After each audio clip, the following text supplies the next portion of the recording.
Assalamualaikum warahmatullahi wabarakatuh. Waalaikumsalam. Alhamdulillahirabbil alamin. Wassalatu wassalamu ala Rasulillah wa ala alihi wa sahbihi wa man walah. Wala haula wala quwwata illa billah. Rabbi shrah li sadri wa yassir li amri wahlul 'uqdatam min lisani yafqahu qawli. Allahumma anfa'na bima 'allamtana wa 'allimna ma yanfa'una wa zidna 'ilman yanfa'una fid dini wa dunya wal akhirah. Allahumma ya Fattah ya khairul fatihin, iftah qulubana futuhal harifin, iftah alaina hikmatak wa syur' alaina rahmatak ya dzal jalali wal ikram. Allahumma rzuqna fahman nabiyyin wa fasahata hifzil mursalin wa sur'ata ilhamil malaikatil muqarrabin. Fakrimna binuril fahmi wa akhrijna min zulumatil wahmi waftah lana abwaab rahmatik wa anshur alaina min khazain rahmatika ya arhamar rahimin. Amma ba'd. Teman-teman semua yang saya hormati, pertama-tama marilah kita panjatkan puji syukur kehadirat Allah Subhanahu wa taala yang telah memberikan kita semua banyak kenikmatan, antaranya kenikmatan diberi kesehatan, kenikmatan diberi kesempatan, kenikmatan diberi akal sehat, sehingga patut bagi kita untuk mensyukurinya. Dan semoga dengan niat baik kita ikhlas lillahi ta'ala mencari ilmunya Allah Subhanahu wa ta'ala, kita bisa ditulis sebagai orang yang ahli bersyukur, orang yang bersyukur terhadap nikmat-nikmat yang telah Allah berikan kepada kita. Salah satunya adalah nikmat diberi akal sehat. Karena syukur itu sendiri diartikan oleh para ulama adalah sorful abdi jami'a ma an'amallahu ilaihi ila ma khuliqa li ajli, yaitu seorang makhluk yang mampu menggunakan segala fasilitas-fasilitas yang Allah berikan kepadanya untuk digunakan sebagaimana mestinya. Salah satunya adalah nikmat akal, dan kita gunakan akal kita untuk belajar.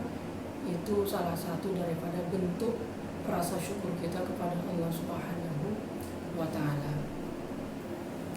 Kemudian bagaimana agar kita bisa menjaga rasa syukur kita kepada Allah walaupun dalam keadaan-keadaan yang seperti ini, keadaan-keadaan di mana banyak orang di antara kita yang lalai dari bersyukur.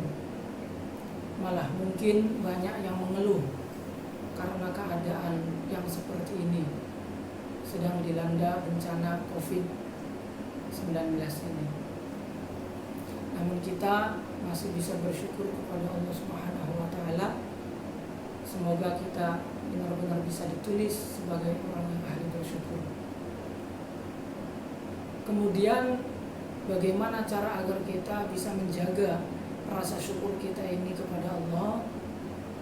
Salah satu daripada ulama kita, taraf internasional, yaitu beliau Syekh Nawawi Al-Bantani, yang terkenal kealimannya, punya banyak karangan.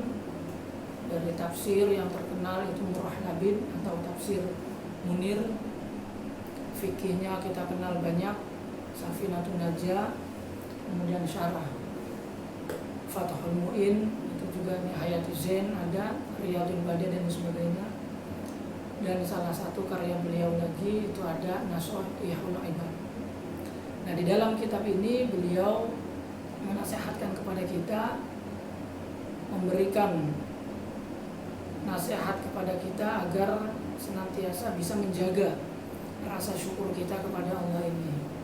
Beliau menuliskan sebuah nasihat di dalam kitabnya, Unzur ila man adnaka fi umuri dunyaka Wangzur ila man fawqaka fi umuri ukhraka. Lihatlah orang-orang yang berada di bawahmu dalam hal-hal keduniaan. Tapi sebaliknya, lihatlah orang-orang yang di atasmu dalam hal keukhrawian atau dalam hal-hal yang positif. Satu contoh misalkan dalam hal belajar. Dalam hal belajar, prestasi itu kita jangan melihat kawan kita yang di bawah kita. Kawan kita yang di bawah kita misalkan banyak, ada yang jayid, ada yang makbul, bahkan ada yang rosin mungkin. Itu kita jangan melihat kawan-kawan yang berada di bawah kita. Kita yang mungkin jayid-jidan, lihatlah kawan kita yang mumtaz. Itu dalam rangka untuk terus kita mensyukuri dan terus bisa menjaga agar kita tetap semangat. Tapi kalau kita melihatnya orang yang di bawah kita, itu nanti kita malah tidak semangat dan akhirnya kita tambah melemah rasa syukur kita kepada Allah. Namun sebaliknya dalam masalah keduniaan, itu kita lihatlah orang yang di bawah kita. Satu contoh masalah rezeki misalkan. Masalah rezeki kita yang misalkan tiap bulan itu hanya mendapatkan rezeki kiriman dari orang tua ataupun bekerja itu cuma mendapatkan 1.000 atau mungkin 2.000.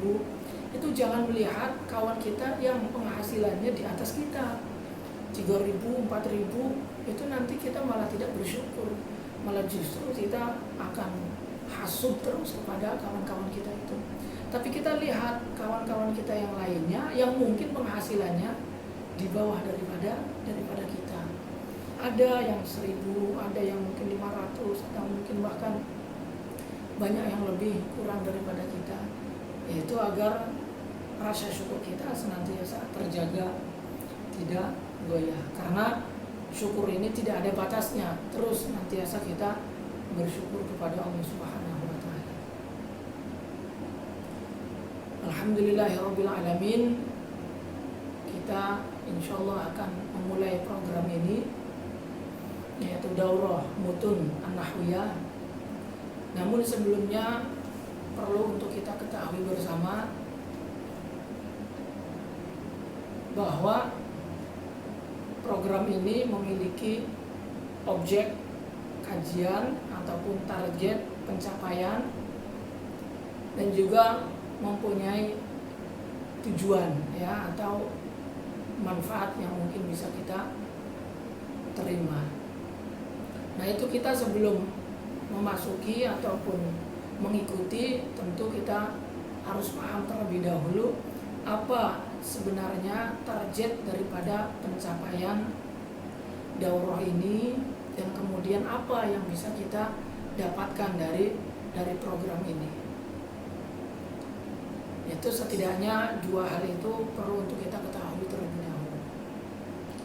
Mengenai target pencapaian ataupun objek kajian yang didaurahkan nanti itu adalah matan-matan kitab nahwu. Jadi bukan syarah ya, bukan hasyiahnya, karena kalau syarah hasyiahnya dibaca semua itu memakan banyak waktu, sedangkan kita di sini itu tidak banyak waktu, sangat singkat sekali. Nah, sehingga Al-Azhar mengajarkan kepada kita untuk belajar menggunakan manhaj. Nah, salah satu manhaj yang digunakan oleh Al-Azhar adalah manhaj ijmal qabla tafsil, yaitu ijmal terlebih dahulu. Kita mempelajari ilmu secara keumuman terlebih dahulu. Nah, di antaranya adalah kita memahami matan. Nah, matan itu pemahaman yang masih umum. Nah, baru kemudian ditafsil satu persatu itu dalam syarah. Syarah masih kurang, ditafsil lagi, dijelaskan lagi oleh hasyiah. Ada tafsirat, ada tambihat. Itu dalam rangka khidmah kepada matan agar matan ini bisa benar-benar dipaham. Karena matan ini karyanya ulama-ulama salaf terdahulu, dan syarah hasyiah itu karya-karya ulama-ulama yang setelahnya, yang beliau tuliskan itu dalam rangka berkhidmah kepada matan. Ya, Jadi sekali lagi, target pencapaian dalam program ini adalah pemahaman matan. Nah, kemudian tujuannya itu untuk apa? Kita memahami matan. Tujuan daripada kita memahami matan yaitu salah satunya adalah untuk mempermudah kita untuk memahami kitab-kitab lain yang lebih besar lagi, sehingga dikatakan dalam sebuah makalah, man hafizul mutun hazal funun. Barang siapa yang memahami hafal matan, maka ia akan memperoleh banyak fan. Karena apa? Karena matan ini ibarat kerangka, ya. Jadi kita pun kalau menulis sebuah risalah, karangan, cerpen itu kalau tidak ada rangkanya akan sulit, ya akan sulit untuk langsung menuliskan kata-kata dalam karangan kita. Sehingga perlu ada kerangka. Nah, kerangkanya ini yaitu kita bekali dengan pemahaman matan. Karena ketika matan sudah bisa kita paham, kita mengkaji kitab-kitab lainnya, syarahnya, hasyiahnya itu akan lebih mudah dibanding kita yang belum pernah mengkaji matan sama sekali, kemudian tiba-tiba langsung kita mengkaji dengan para masyayikh, sedangkan kitab yang dikaji bukan kitab-kitab kecil, tapi kitab-kitab syarahnya, hasyiahnya, Fathul Qorib, kemudian Tausyekh, hasyiahnya Al-Bajuri. Itu kita akan lebih sulit daripada kita pahami terlebih dahulu matan takribnya misalkan, dan ilmu-ilmu yang lainnya. Jadi tujuannya ataupun manfaatnya itu sebagai wasilah, ya, sebagai penghantar untuk lebih mudah memahami kitab-kitab yang lebih besar yang akan kita ambil dari sumbernya langsung, yaitu para ulama-ulama Al-Azhar. Karena berangkat dari adanya sebagian curhatan kawan yang mencurhatkan pengalaman dirinya, sulit memahami apa-apa yang disampaikan oleh para masyayikh di majelis-majelis talaqi. Kita yang ada di Mesir, mungkin yang di Indonesia, di Malaysia juga pun sama. Itu ada yang merasakan sulit ketika langsung memahami pelajaran-pelajaran yang disampaikan di kelas. Terkadang pelajaran-pelajaran itu akan bisa kita paham setelah kita pulang ke rumah. Kita pulang ke rumah, kita baca ulang, kita musyawarah dengan kawan, baru kita paham. Itu juga banyak terjadi seperti ini. Sehingga yang umum dirasakan itu sulit memahami langsung seketika di majelis. Nah, faktor daripada sulitnya kita memahami langsung pelajaran-pelajaran yang disampaikan di majelis itu ada banyak faktor. Mungkin saya sedikit jelaskan sebagiannya. Itu salah satu faktornya yang nampak bagi kita, yang zahir sifatnya itu adalah karena du'ful mutun, yaitu lemahnya kita dalam memahami matan. Jadi sebelumnya kita tidak pernah mengaji sama sekali kitab yang dikaji di majelis, sementara kita memaksakan untuk mengikutinya, sehingga perlu ijtihad yang sungguh-sungguh. Duduk di depan, pahami dengan seksama, kalau ketinggalan saja sebentar keterangan dari syekh itu sudah tidak bisa dipaham. Tapi kalau kita yang sudah pernah mengkaji sebelumnya atau sudah pernah paham sebelumnya terhadap matannya, itu walaupun kita duduk di belakang atau mungkin terlambat, itu bisa mengikuti karena bisa tahu alur yang disampaikan oleh masyayikh yang kita mengkaji kitabnya itu. Jadi yang pertama karena lemahnya pemahaman terhadap matan. Nah, yang kedua itu karena kita kurang fokus. Mungkin karena kesibukan kita tidak hanya sibuk di kitab. Mungkin pula ada yang sibuk di Al-Quran, ada yang sibuk di organisasi, ada yang sibuk di bisnis. Itu kalau kita bisa fokuskan, entah di kitab, di Quran, itu kita bagi-bagi, itu akan lebih memungkinkan cepat untuk memahami apa yang kita fokuskan daripada kita campur dengan hal-hal yang lain. Apalagi hal-hal yang lain itu tidak ada hubungannya dengan ilmu yang sedang kita fokuskan ini. Karena dalam satu kaidah dikatakan al-ishtighal bi ghairil maqsud i'radun 'anil maqsud. bahwa istighol dengan sesuatu yang bukan maksud, itu berarti kita telah berpaling daripada maksud. Nah, maksud kita belajar, ya belajar mencari ilmu. Nah, kalau kita disibukkan dengan hal-hal yang lain yang tidak ada hubungannya dengan ilmu, maka kita dikatakan telah berpaling dari ilmu itu. Nah, kalau sudah berpaling, ya akan semakin jauh. Dan kalau jauh, ya jelas kita akan sulit untuk menerimanya. Itu yang nampak bagi kita. Nah, yang tidak nampak, itu juga salah satunya adalah karena kasratul ma'asi, banyak maksiat. Sebagaimana hal ini pun pernah dirasakan oleh Imam Syafi'i radhiyallahu anhu. Beliau mengadukan kepada gurunya Imam Waqi' mengenai lemahnya pemahaman dan hafalan beliau, yang masyhur dalam sebuah syair kan, syakautu ila waqi'i su'a hifzi fa arsyadani ila tarkil ma'asi. Itu bahwa beliau mengadukan kepada Imam Waqi' akan lemahnya hafalan beliau, pemahaman beliau. Kemudian Imam Waqi' menyarankan agar meninggalkan maksiat, kurangi maksiat. Kalau menghilangkan mungkin akan sulit, tapi setidaknya mengurangi, meminimalisir. Karena ketika kita banyak maksiat daripada taatnya, itu akan semakin tebal penghalang yang menghalangi kita dari ilmu. Sebagaimana yang digambarkan oleh Imam Al-Ghazali, itu pernah saya dengar satu keterangan bahwa tamsil daripada seseorang yang hendak memasuki satu gerbang kemuliaan itu akan sulit memasukinya dikarenakan di gerbang tersebut ada banyak anjing-anjing helder yang menjaga. Sedangkan kita yang hendak memasukinya itu diibaratkan seseorang yang sedang membawa daging. Nah, daging ini adalah tamsil daripada syahwat. Karena syahwat itu adalah sesuatu yang disukai oleh banyak orang. Ya, disukai oleh banyak orang. Hatta hayawan-hayawan pun ya dengan namanya syahwat semua suka. Sehingga diibaratkan dengan daging. Nah, ketika kita hendak memasuki pintu gerbang kemuliaan, sedang di depan pintu itu ada anjing-anjing helder yang menjaga kita, kita masuk dengan membawa daging tentu akan terhalang. Karena anjing pun suka dengan daging. Maka caranya bagaimana agar kita bisa memasuki pintu gerbang kemuliaan dengan tanpa adanya halangan, tanpa adanya gangguan, maka kita harus berani mengorbankan. Yaitu mengorbankan dengan meminimalisir bawaan daging. Yaitu dengan cara apa? Dengan cara kita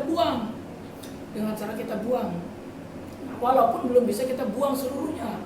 Kita bawa daging 2 kilo misalkan. Ya setengahnya kita korbankan lah. Setengahnya kita buang. Kita buang jauh-jauh daging itu, maka dengan sendirinya anjing-anjing helder pun akan mengejar itu daging. Nah, ketika anjing helder telah mengejar daging, jelas pintu gerbang terbuka. Nah, ketika pintu gerbang terbuka, kita akan bisa memasukinya dengan mudah. Itu tamsilan yang digambarkan oleh Imam Al-Ghazali mengenai seorang yang hendak menuju kepada satu tujuan tertentu. Di situ ada mu'awwiqat, mu'arraq, ada penghalang, yang penghalangnya itu adalah berupa syahwat. Nah, caranya kita buang syahwat, maka kemudian pintu itu terbuka tanpa ada penghalang dan kita akan memasukinya dengan mudah biiznillah ta'ala. Itu yang pertama. Kemudian penghalang yang kedua yang kita tidak merasakannya itu karena kita kurang memperhatikan unsur kecahayaan yang ada pada diri kita. Ya, unsur cahaya. Karena apa? Karena ilmu itu pada dasarnya bermuara kepada satu sumber, satu muara, yaitu Al-Quran. Nah, Al-Quran ini jelas unsurnya itu adalah unsur cahaya. Dalam Al-Quran dikatakan wattaba'un nurul ladzi unzila ma'ah. Dan orang-orang yang mengikutinya, mengikuti cahaya yang diturunkan bersamanya. Yaitu cahaya yang dimaksudkan di sini adalah Al-Quran. Nah, Al-Quran itu cahaya. datang dari cahaya. Siapa? Datang dari Allah. Nah, Allah jelas cahaya. Buktinya ketika Nabi Musa ingin melihat Allah secara langsung, Allah perintahkan untuk melihat gunung. Fanzur ilal jabal fa in istaqarra makanahu fasaufa tarani. Lihat gunung terlebih dahulu. Kalau gunung itu masih tetap berada di tempatnya, baru kau bisa melihat saya. Ternyata baru cahayanya Allah yang pertama turun, Nabi Musa pingsan. Lau anzalna hadzal Qur'an ala jabalin la ra'aitahu khashi'an mutasaddian min khasyatillah. Al-Qur'an pun itu sama. Andaikan Al-Qur'an ini diturunkan kepada gunung, maka gunung akan hancur lebur. Apalagi Allah Subhanahu wa taala, cahayanya saja itu menghancurkan gunung. Al-Qur'annya saja itu tidak kuat gunung menerimanya. Karena sebelum itu kan gunung ditawari.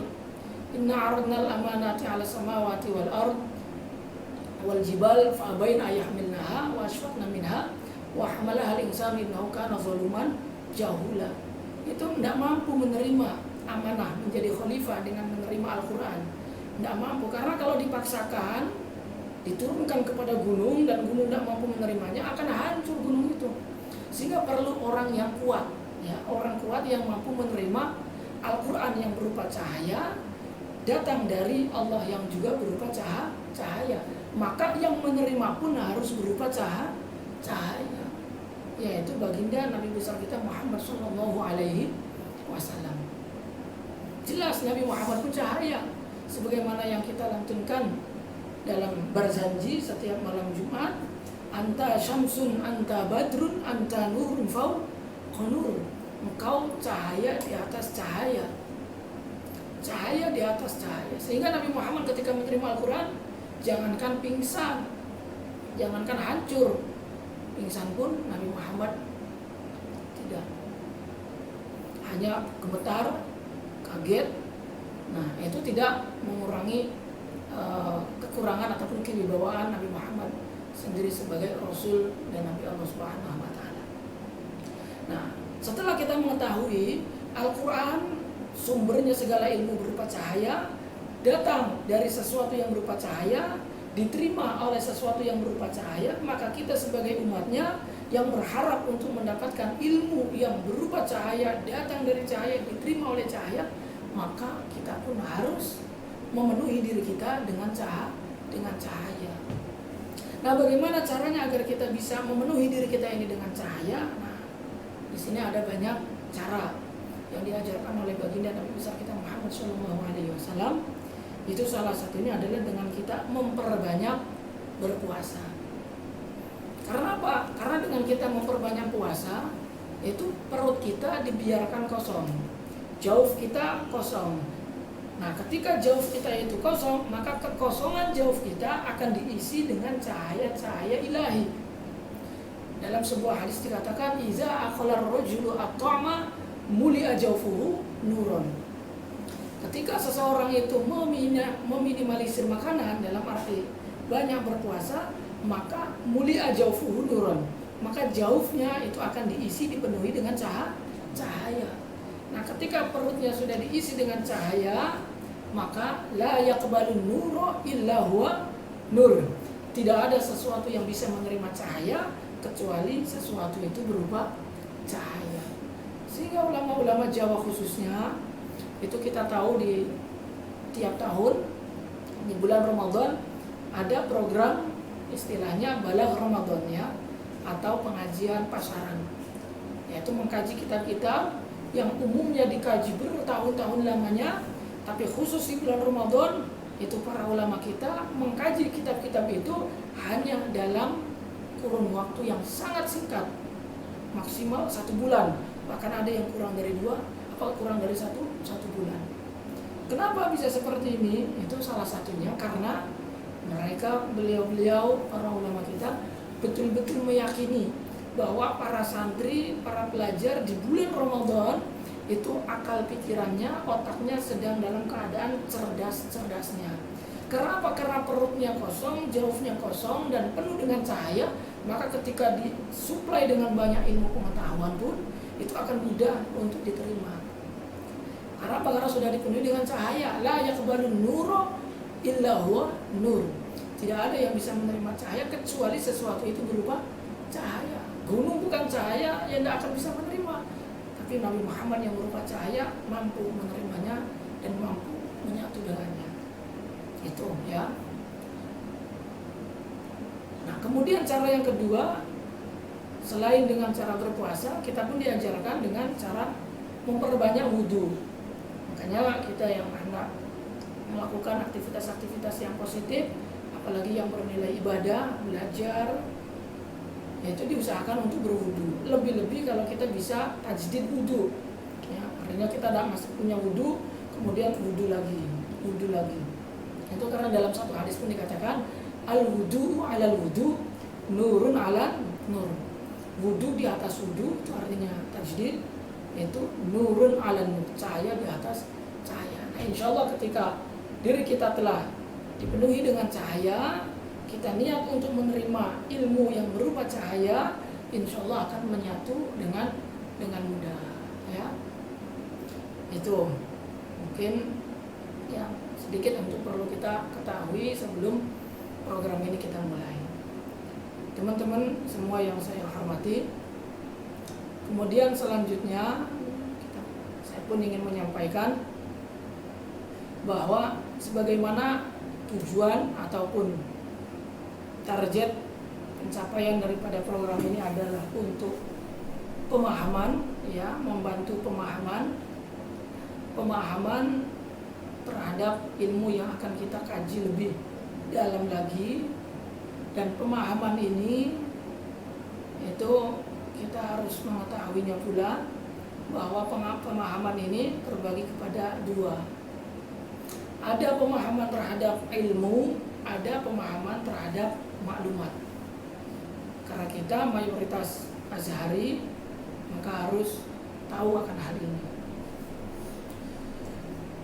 Pemahaman terhadap ilmu itu berbeda dengan pemahaman terhadap maklumat.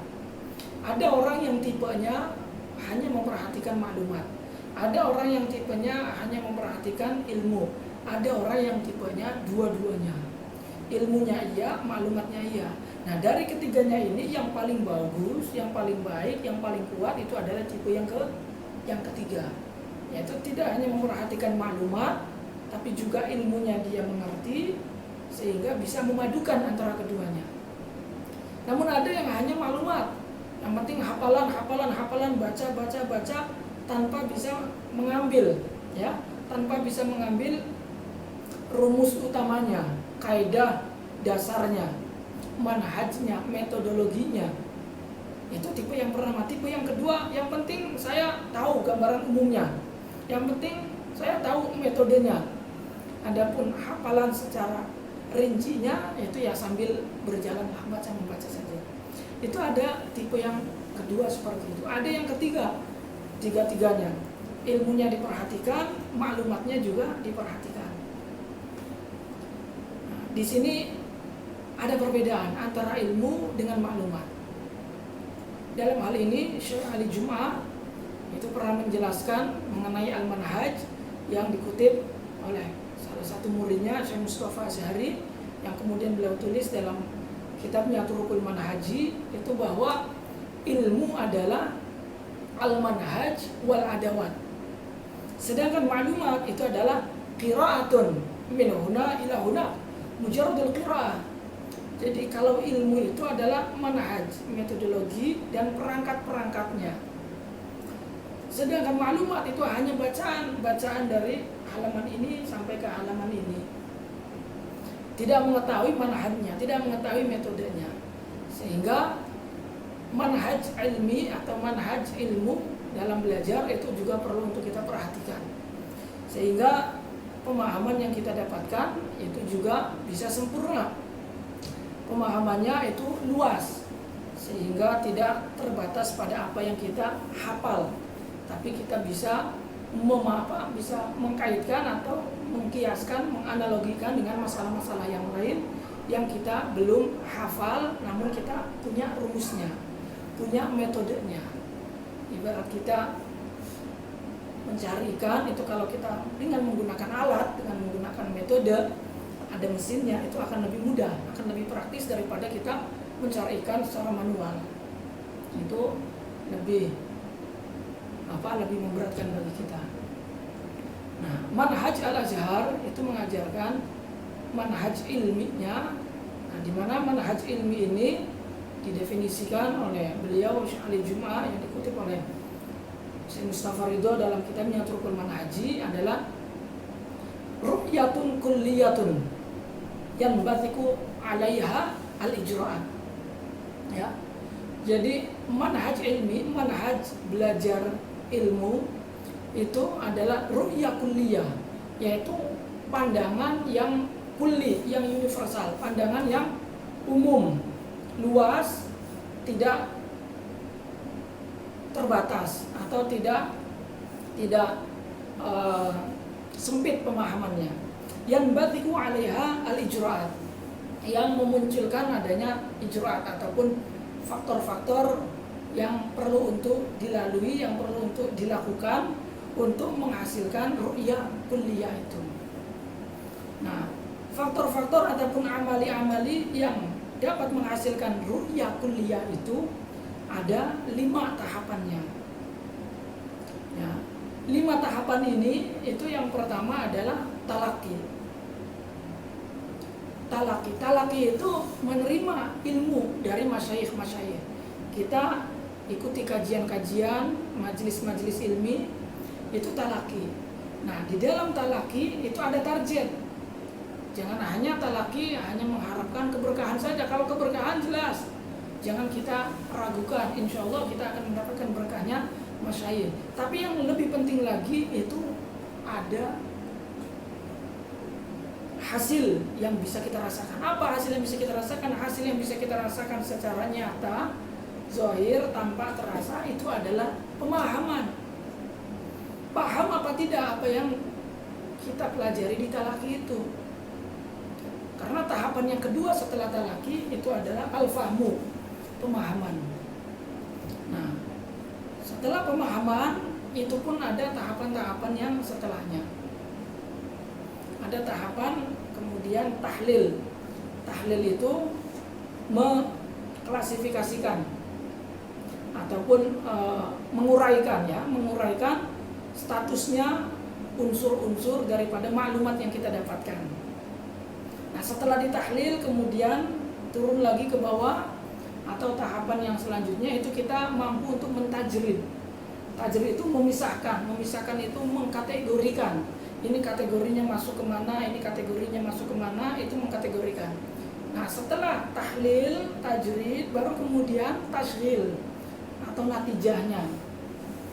Nah, kesimpulannya itu apa yang bisa kita dapatkan. Mungkin masih belum begitu dapat kita pahami. Saya akan sedikit mencontohkan yang mungkin bisa sedikit membantu pemahaman. Contoh misalkan kita ikuti satu pengajian, kita ikuti talaki di satu majelis, kemudian kita dapatkan maklumat. Apa maklumat yang kita dapatkan? Maklumat yang kita dapatkan adalah satu hadis Nabi, misalkan dakhalatin muratun an-naro fi hirratin rabatatha atau habasatha. Kita mendapatkan maklumat bahwa dalam satu hadis dikatakan seorang perempuan itu dimasukkan ke neraka dengan sebab kucing yang ia tahan, tidak ia keluarkan, tidak ia lepaskan, tidak ia beri makan sampai akhirnya kelaparan dan mati. Nah, perempuan ini disiksa, dimasukkan ke dalam neraka oleh Allah Subhanahu wa taala. Nah, di sini kita akan bisa membedakan antara tipe orang yang pertama, yaitu yang hanya mengandalkan maklumat, dengan tipe orang yang kedua yang tidak hanya maklumat ataupun dia mengandalkan ilmunya, metodenya, atau mungkin yang ketiga yang maklumatnya iya, ilmunya iya, sehingga bisa dipadukan keduanya. Nah, orang yang pertama, tipe orang yang pertama yang hanya memperhatikan maklumat, itu dia akan menyimpulkan atau dia akan beranggapan bahwa hadis tersebut memberikan pemahaman yang sempit, ya. Pemahamannya sempit, ru'yahnya itu tidak ru'yah kulliyah, tapi ru'yah juz'iyah atau ru'yah yang mudayyiqah, yang sempit. Sehingga dia beranggapan bahwa dalam hadis tersebut mengajarkan ataupun memberikan pemahaman kepada kita bahwa seseorang perempuan itu akan disiksa oleh Allah, dimasukkan ke dalam neraka dengan sebab menyiksa kucing. Sehingga terbatas hanya pada perempuan, hanya pada kucing, dan hanya dengan cara rabatot sahab, ya, mengikat ataupun menahan, tidak memberi makan dan melepaskannya. Terbatas pada 3 kesimpulan itu, hanya perempuan, hanya pada kucing, dan hanya dengan cara menyiksa, dengan cara menahan, ya, tidak melepaskannya. Sehingga ketika ada laki-laki nggak masuk ke dalam itu hadis, berarti laki-laki boleh menyiksa kucing. Nah, ini kan salah pemahaman seperti ini, sangat sempit sekali. Dan selain daripada kucing, menurut tipe orang yang pertama tidak masuk juga. Karena apa? Karena dalam hadisnya hanya kucing fi hirratin. Berarti kalau kita menyiksa anjing, kita tidak disiksa oleh Allah, karena anjing tidak disebutkan dalam hadis. Ini pun salah, karena dia pemahamannya sempit. Habasatha au rabatatha, dengan cara ditahan, tidak dilepaskan, tidak diberi makan. Hanya dengan cara itu saja penyiksaan yang ia lakukan. Berarti ketika penyiksaan tidak dengan cara itu, dengan cara ditembak ataupun dipanah atau mungkin disembelih, itu kita nggak disiksa, karena dalam hadis hanya dengan cara habasat. Ini pun jelas salah kaprah. Nah, sehingga kita tidak hanya sekedar memperhatikan maklumat yang kita dapatkan, tapi kita juga punya ilmunya, punya manhajnya, metodenya. Nah, metode yang diajarkan oleh Al-Azhar ini, kita diajarkan untuk memiliki cara pandang yang luas, cara pandang yang universal, yang melalui tahapan-tahapan itu tadi. Kita talaki, kemudian kita usahakan untuk memahaminya, karena paham ini penting. Karena tujuan kita belajar ya untuk cari pemahaman. Kalau kita mencari keberkahan ya dengan cara lain. Sehingga disebutkan oleh Syekh dari Yaman, Syekh Muhammad Ibn Ismail Ibn Zain Al-Yamani, itu beliau mengatakan wa al-ilmu bit-ta'allum wal barakatu bil khidmah wal manfaatu bit-ta'ah.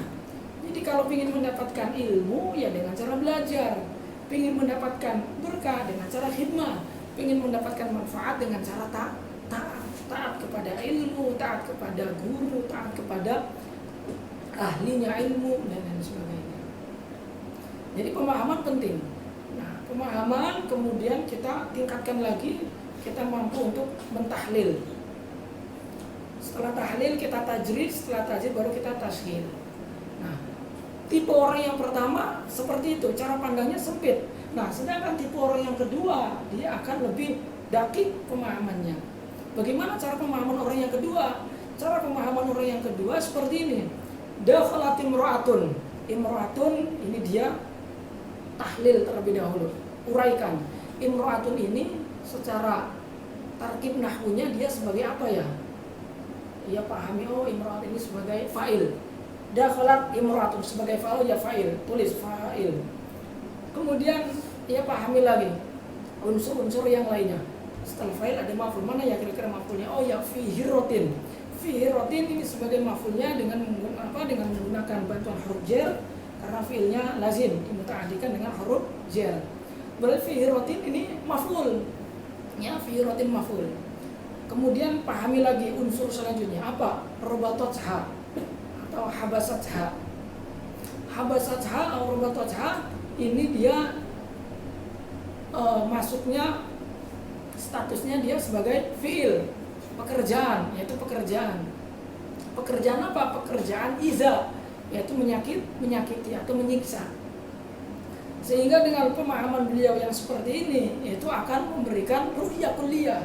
Kalau fa'il berarti tidak hanya perempuan, laki-laki pun bisa menjadi fa'il. Maf'ul juga tidak hanya hiro, berarti objek yang dituju oleh fi'il itu namanya maf'ul. Sehingga tidak hanya terbatas pada hiro, berarti hewan-hewan yang lain pun itu akan masuk. Kemudian rabatatha fi'il, yaitu iza, menyakiti. Ini juga tidak hanya terbatas dengan cara habas, dengan cara menahan atau mengurungnya, tapi dengan cara-cara yang lain pun bahkan lebih keji daripada itu juga masuk ke dalamnya. Itu cara pandang tipe yang kedua dengan tahlil. Bahkan tidak hanya tahlil, ditajrid. Setelah tahlil ditajrid, diklasifikasikan, dipisah-pisahkan, dikategori-kategorikan. Nah, fa'il ini dari imra'atun. Imra'atun sebagai fa'il. Nah, imra'atun ini kategorinya masuk ke kategori apa? Ia belajar ilmu mantik juga, ilmu-ilmu yang lainnya. Oh, ternyata imra'atun ini masuk ke kategori insan, manusia. Nah, kalau manusia itu kan berarti ada dua. Ada yang laki-laki, ada yang perempuan. Berarti tidak hanya perempuan yang dalam hadis saja, laki-laki pun bisa masuk kepada al-insan. Karena al-insan itu cakupannya bisa mencakup laki-laki, juga bisa mencakup perempuan. Kemudian yang kedua, fi hirotin. Ini hiro ini masuk ke kategori apa kira-kira? Oh, hiro ini hewan.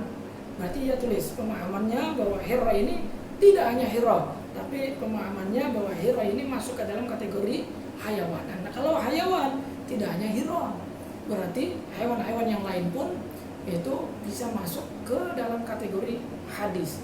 Karena hiro ini wakil ataupun sampel daripada hewan-hewan yang lainnya. Sehingga ketika kita menyiksa hewan lain selain hiro, itu pun akan masuk ke dalam kategori hadis. Itu. Nah, yang ketiga habasatha. Ini fiil masuk ke kategori fiil apa ini? Oh, fiilnya ini masuk ke kategori fiil iza, yaitu fiil pekerjaan menyakiti, pekerjaan menyiksa. Nah, kalau menyiksa itu kan tidak hanya satu cara. Mungkin dalam hadis menyiksa dengan cara mengurung, tapi bisa juga disiksa dengan cara ditembak, dengan cara dipukul, dengan cara diobat, dan lain sebagainya.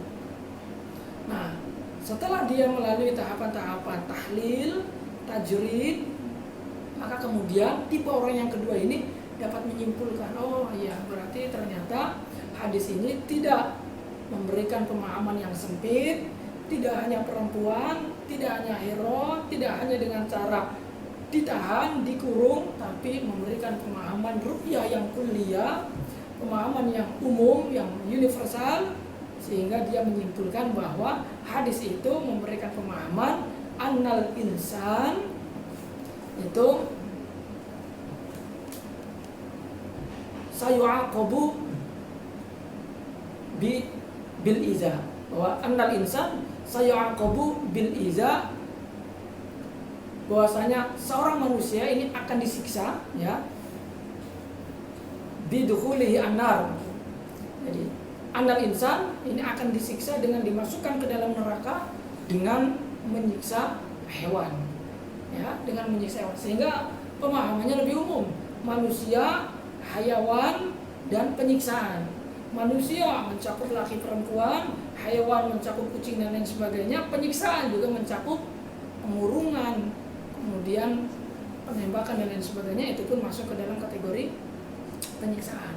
Maka inilah, ya, cara yang diajarkan oleh Al-Azhar dalam mempelajari satu ilmu pengetahuan. Itu kita diajarkan untuk bisa mendapatkan pemahaman terhadap pemahaman maklumat, juga pemahaman ilmu.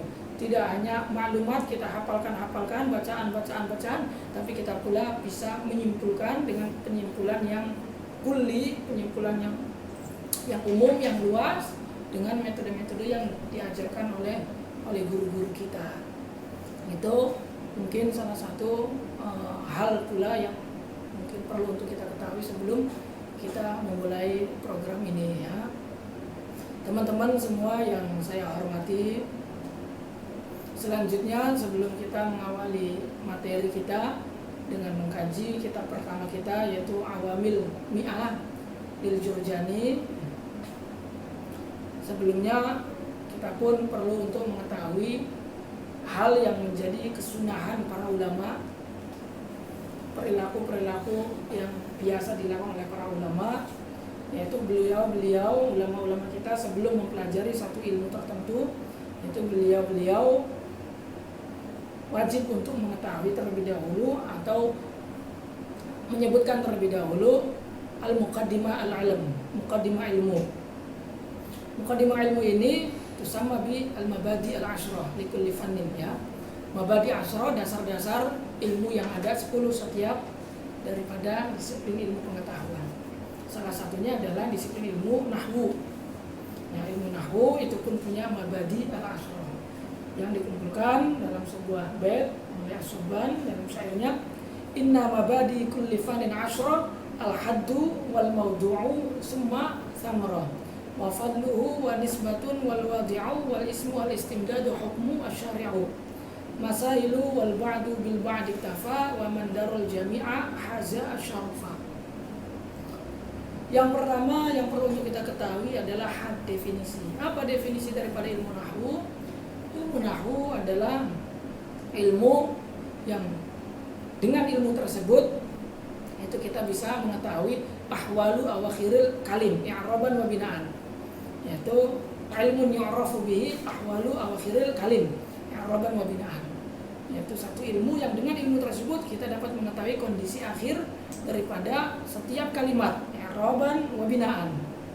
Itu definisi daripada ilmu nahwu. Fa mawdu'uhu, kemudian yang selanjutnya adalah maudhu.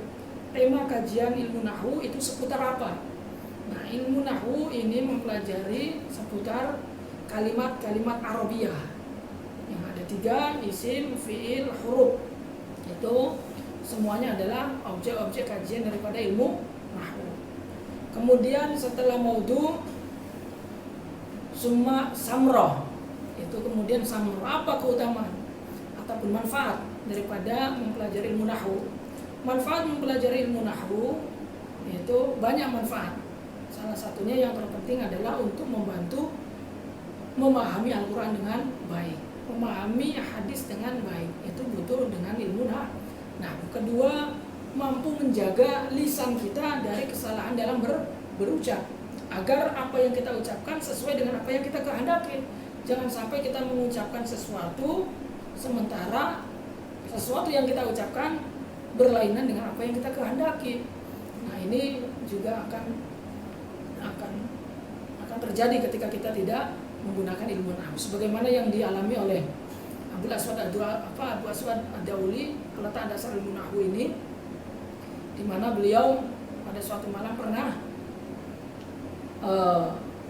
berbincang-bincang dengan putrinya. Kemudian putrinya ini ingin mengungkapkan rasa kekagumannya di malam hari karena keindahan malam hari dengan bintang-bintang, bulan.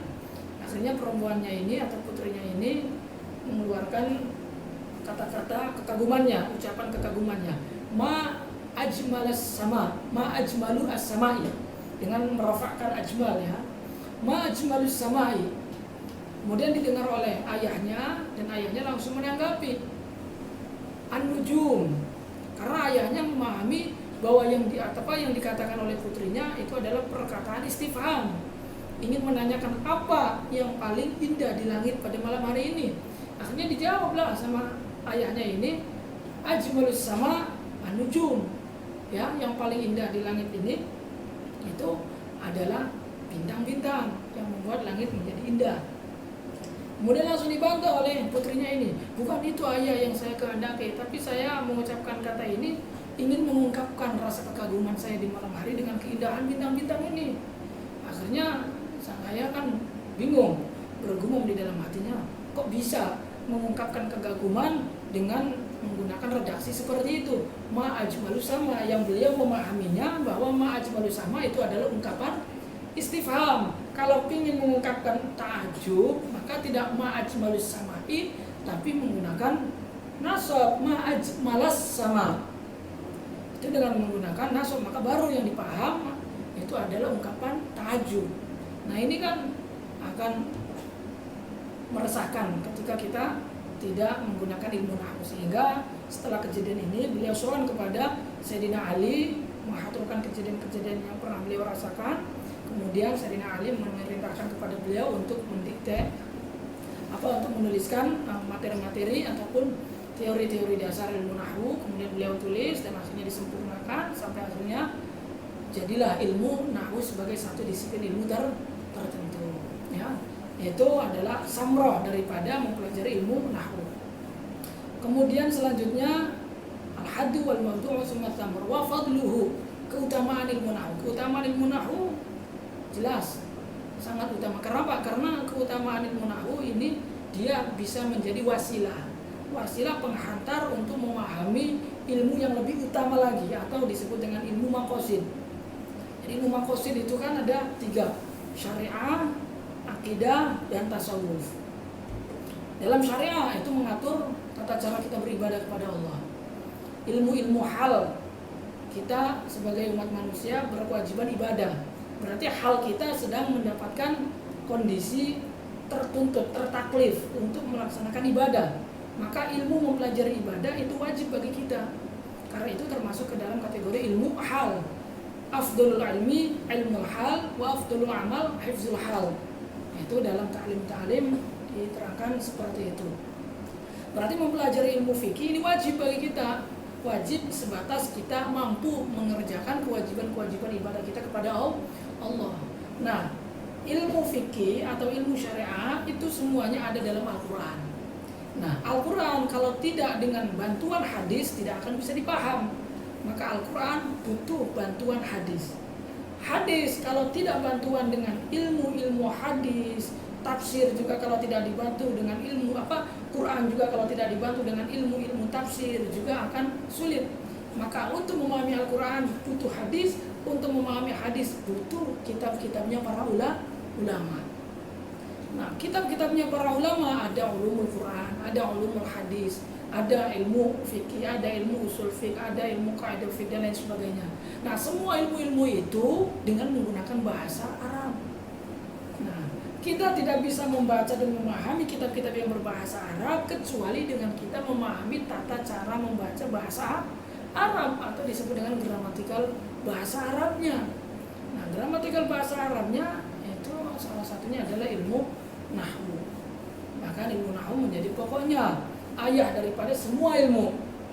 As-sarfu umul ulum wa nahwu abuha. Sorof itu adalah ibunya ilmu, nahwu itu sebagai bapaknya. Sorof tugasnya seperti ibu, melahirkan apa? Melahirkan kata-kata dari fi'il madi, melahirkan mudhari, isim fa'il, isim maf'ul dan lain sebagainya. Setelah lahir baru kemudian diatur oleh bapak. Kau harus rofa, kau harus nasab, kau harus jar. Itu yang mengatur adalah ilmu nahwu. Sehingga statusnya ilmu nahwu adalah sebagai ilmu wasail atau yang menghantarkan, mewasilahi, memediatori untuk sampai kepada ilmu maqasid. Nah, dalam satu kaidah dikatakan lil wasail hukmul maqasid. Jadi hukum yang ada pada maqasid itu pun ada pada wasail. Kalau maqasid itu hukumnya wajib, maka wasail juga hukumnya wajib. Sehingga dalam makalah dikatakan ma la yatimul wajib illa bihi fahuwa wajib. Maqasid mulia, wasailnya pun akan mulia. Al-Quran mulia, wasailnya pun akan mulia. Nah, berarti kemuliaan ilmu nahwu jelas karena ilmu nahwu yaitu menjadi wasail daripada ilmu-ilmu maqasid lainnya. Itu ya. Wa nisbatun, nisbatnya ilmu nahwu dengan ilmu-ilmu yang lainnya itu nisbatnya sebagai ilmu Arabiyah atau ilmu bahasa Arab. Wal wadi'u, kemudian wadi'nya, peletak dasarnya. Siapa peletak dasar ilmu nahwu? Peletak dasar ilmu nahwu yang pertama kali itu adalah Imam Abul Aswad Ad-Dauli. Itu. Kemudian ismu, namanya adalah ilmu an-nahwu. Ini ilmu nahwu. Kemudian al-istimdad. Istimdad itu pengambilannya, rujukannya, sumbernya. Sumbernya ilmu nahwu itu diambil dari 3 sumber. Yang pertama diambil dari Al-Quran, kedua diambil dari nahwu, diambil dari as-sunnah, kemudian ketiga diambil dari kalam Arabiyatil Fusha. Sehingga ilmu nahwu dengan Al-Quran jelas lebih tinggi Al-Quran.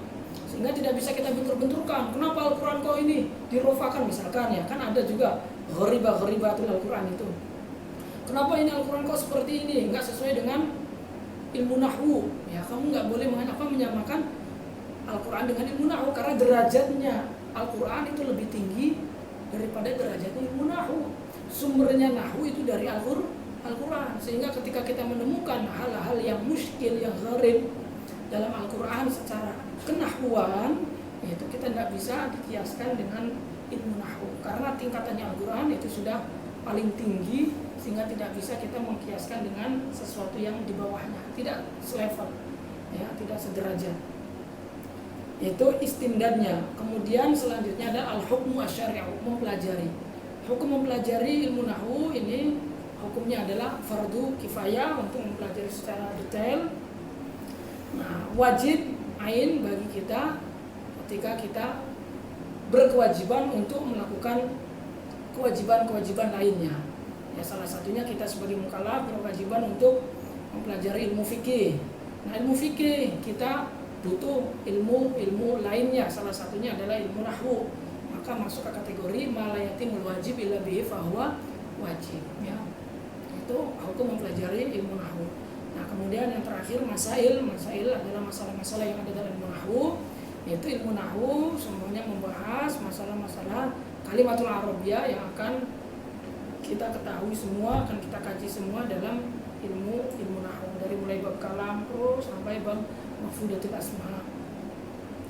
Itu permasalahan-permasalahan dari ilmu nahwu. Nah, ini semua adalah mabadi al-ashrah, yaitu dasar-dasar yang ada 10 dari setiap fan ilmu. Yang dalam hal ini adalah ilmu nahwu. Maka faman darul jami'a haza asyrafa. Maka barang siapa yang mampu untuk mengetahui kesemuanya, maka dia akan mendapatkan kemuliaan. Nah, berarti ada batas minimal setidaknya itu kita mengetahui 3. Apa 3 itu? Yang pertama ta'rif, kedua adalah maudhu, ketiga itu adalah samar atau faedah. Minimal 3 ini harus kita pahami betul. Apa itu ilmu nahwu, maudhu'nya ilmu nahwu, dan faedahnya ilmu nahwu. Nah, selain daripada 3 ini, silakan kalau mau kita hafalkan lebih bagus. Kalau tidak, ya minimal 3. Ya, mungkin ini saja dulu untuk mengawali program daurah kita sebelum kita memasuki kajian pertama kita, kitab Awamil Mi'ah. Semoga kita semua diberikan kesehatan oleh Allah Subhanahu wa taala, keistiqomahan oleh Allah Subhanahu wa taala, kelancaran oleh Allah Subhanahu wa taala, sehingga maksud niat baik kita untuk belajar agar bisa mendapatkan ilmu yang bermanfaat, barokah, maslahat dunia akhirat itu bisa diterima oleh Allah Subhanahu wa taala, dan kita masuk ke dalam kategori dalam hadis Nabi, man yuridillahu bi khairan yufaqihu fiddin. Barang siapa yang Allah kehendaki baik, maka Allah akan memberikan pemahaman terhadap ilmu-ilmu agama. Mungkin kurang lebihnya mohon maaf dari saya. Assalamualaikum warahmatullahi wabarakatuh.